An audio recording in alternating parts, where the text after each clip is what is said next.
Good morning, I'm Taylor Wilson, and today is Tuesday, November 21st, 2023.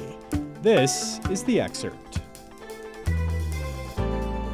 Today, the latest amid deteriorating hospital conditions in Gaza, plus what pathogens lie below thawing permafrost, and the key to beating some cancers may be in our nervous system.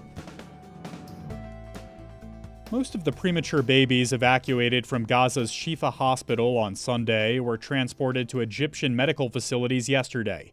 Of the original 39 premature babies that authorities warned were in danger at the hospital amid shelling and fighting, 8 have died.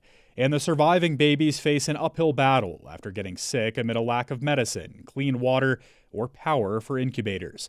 Israeli forces raided the hospital last week. The babies were moved yesterday on the same day that 12 people were killed and others injured in what the Hamas-run health ministry said was Israeli shelling at another hospital in North Gaza. Israel said it returned fire from militants but did not shell the hospital. Israel says Hamas uses civilians as human shields in and around hospital complexes. That's a claim both Hamas and hospital officials deny. The World Health Organization has evacuated some patients and staff from Shifa in recent days, but WHO officials say they remain concerned about the safety and health needs of more than 250 patients and 20 staff workers who remain. They say planning is underway to evacuate them. Meanwhile, Hamas leader Ismail Haniyeh told Reuters earlier today that the Palestinian militant group was near a truce agreement with Israel without revealing more details. U.S. National Security Council spokesman John Kirby said yesterday that, quote, "We're closer than we've ever been," unquote, to reaching a deal for the release of Israeli hostages taken by Hamas last month. Around 240 people were taken captive. Deadly pathogens lying dormant in Arctic permafrost could become the latest threat from climate change. That has the attention of scientists, medical professionals, and the Pentagon. I spoke with USA Today Pentagon correspondent Tom Vanden to learn more. Howdy, Tom. Good to be here, Taylor. Thanks for hopping back on. So, Tom, can you remind us, what is permafrost? Taylor, it's just what it sounds like. It's permanently frozen ground, and it covers a vast part of Alaska, 85%, and huge chunks of Russia and the Arctic. What do we know about the release of pathogens from thawing permafrost, and what role does global warming play here? Well, we know that there have been instances in the past where carcasses of animals in permafrost areas have thawed and released anthrax spores, which are very deadly, but those have been sort of isolated incidents. The concern now is with global warming, there are bigger chunks of permafrost that are thawing and they're releasing pathogens, some of which we don't even know about yet. So it's caused concern at the Pentagon and elsewhere about what just might be up there and what's going to be released and whether or not it's going to be safe for troops to operate there. Yeah, Tom, I want to hear a little bit more about why this has so much of the Pentagon's attention. A couple of weeks ago now, Pentagon officials were at a conference held out in Seattle by the Department of Energy that looked into this, pathogens and permafrost. And the concerns for the Pentagon are that, again, if they're having to operate in the Arctic and there's increasing competition there with China and Russia, that some of these pathogens might be released and that troops could get sick by just being there and working and living and breathing in those areas. And they're trying to develop a map as to where those higher risk areas are. You know, Tom, part of the issue with thawing permafrost, as you mentioned, is we still don't know a lot of what could happen here. What work still needs to happen to close this research gap and better understand the potential dangers of thawing permafrost? Yeah, and that was the big finding of this conference. I'm told that there's just not enough known about this. A lot more research has to be done. I mean, there are some pathogens that are known. Anthrax obviously is one of them, but there are corpses that have been up in the Arctic that were buried that had smallpox, influenza, and there's a concern that maybe some of these would be able to thaw out and still be viable and could infect people, but not enough is known, so they're calling for a lot more research on it. All right, Tom Vanden covers the Pentagon for USA Today. Thank you, Tom. Thanks, Taylor.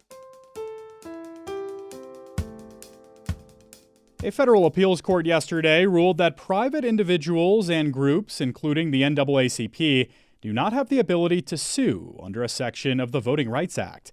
The decision goes against years of precedent. The 2-1 decision from the 8th Circuit Court of Appeals out of St. Louis ruled that only the U.S. Attorney General can enforce Section 2 of the Voting Rights Act, which requires political maps to include districts where the preferred candidates of minority populations can win elections.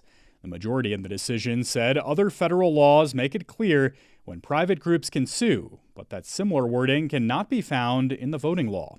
A judge noted in the dissenting opinion that federal courts nationwide and the Supreme Court have considered a number of cases brought by private plaintiffs under Section 2, and that the court should follow existing precedent. Sophia Lynn Lakin, director of the ACLU's Voting Rights Project, said in a statement, quote, "The Eighth Circuit has put the Voting Rights Act in jeopardy, tossing aside critical protections that voters fought and died for," unquote. It's not clear whether the groups will appeal. Election law experts say most challenges looking to enforce Section 2 of the Voting Rights Act are from private plaintiffs, and that the Justice Department has limited resources to tackle the cases. The key to beating a number of cancers may lie in our nervous system. I spoke with USA Today health reporter Karen Weintraub for more. Karen, thanks for hopping on the Excerpt. Thanks for having me. So let's start here. What role does the nervous system play in cancer broadly? Yeah, so scientists are just starting to think about this and to figure it out. But they think that it actually plays a much bigger role than they've known in the past. We know that nerves sometimes pass through tumors, and that when nerves die, that the tumors might die along with them, that you can't have growth without having nerves. And so the hope is that if you can kill the nerves, you might also damage the tumors. How will a better understanding of the connection between cancer and nerves lead to better pain management for patients? Some cancers cause tremendous amount of pain, particularly pancreatic cancer. And the hope is that if they can better understand this connection between nerves and cancer, they might be able to kill the nerves that are causing the pain in pancreatic cancer and also damage the cancer itself. So both addressing the pain issue and the tumor at the same time. And what treatments aimed at the nervous system could be used to also fight cancer?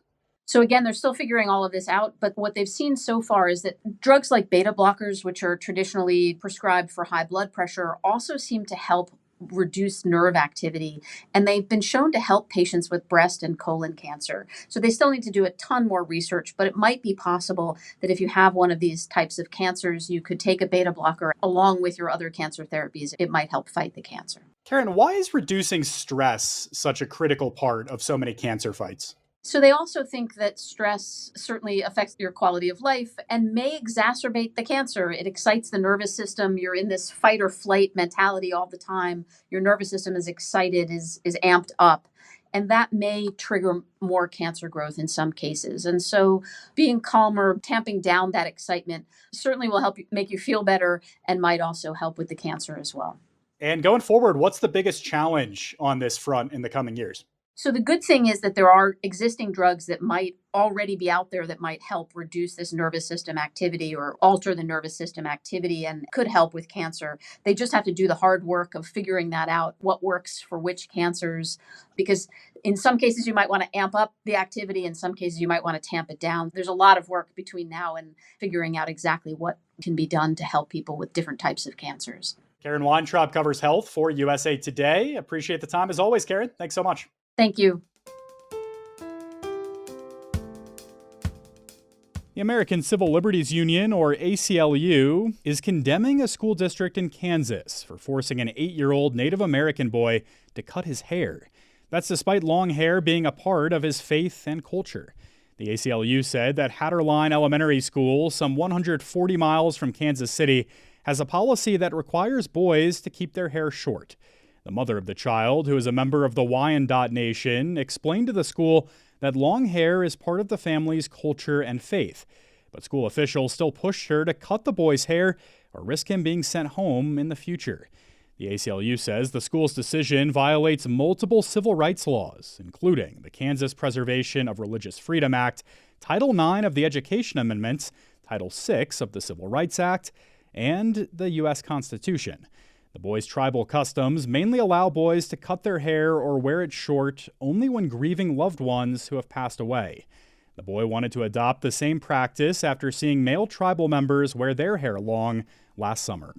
When reached via email, Girard School Superintendent Todd Ferguson said The district cares about making students feel safe and respected, and that the Education Board is planning to review the dress code in an upcoming meeting.